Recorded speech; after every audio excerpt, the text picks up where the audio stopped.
PNP education रे समस्तंकर स्वागत। आज आम जानिबा गोटे नुआ जेनेरेशन विषय जहाँ 2025 रु आरंभ हो जाइए। तो से जेनेरेशन को कह बेटा जेनेरेशन। तो बेटा जेनेरेशन क्यों मैंने आसबे जो मैंने 2025 रु 2039 मध्य जन्म हेबे से मानक कह बेटा जेनेरेशन बोलिकी। आउ एही जेनेरेशन रो मुख्य विशेषता यह है जे एही जेनेरेशन रे बहुल भाव में एआई रो व्यवहार करा जिवो जहाँ आर्टिफिशियल इंटेलिजेंस नाम आम जानू। तो तुम मानक मन में प्रश्न उठुथिबो जे जदि यह जदि बेटा जेनेरेशन हुए ताहले आमे कौ जेनेरेशन रो। तो ताहा आमे जानिबा जे आमे कौ जेनेरेशन रो।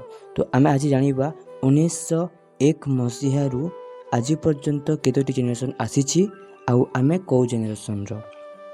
तो ताहा जानिबा को हेले आम मानक आमर जन्म वर्ष जानिबा को पड़िबो।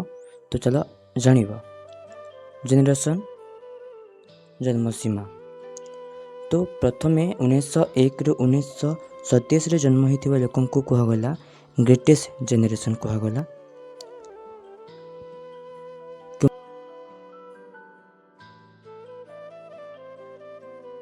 मनंग कहगला जेनेरेशन जो माने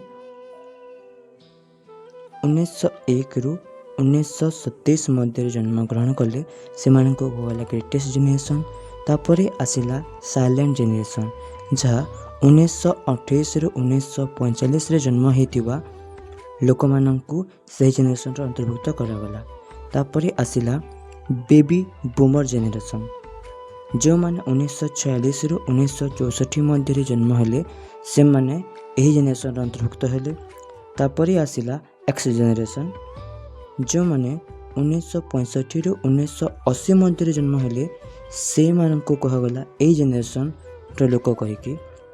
तापरे आसिला वाई जेनेरेशन जो माने 1981 रु 1996 मसीह जन्म ग्रहण कले सही मानक एही जेनेरेशन रो अंतर्भुक्त कहगला जहाँ को अन्य एक नाम रे जाना जाए जहाँ को मिलेनियल्स जेनेरेशन भी मध्य कहा जाए।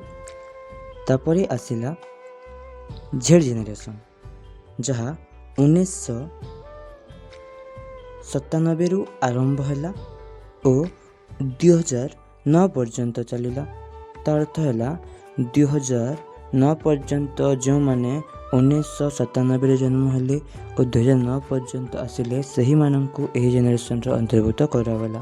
से जेनेरेशन रो जेड जेनेरेशन रो अंतर्भुक्त करागला।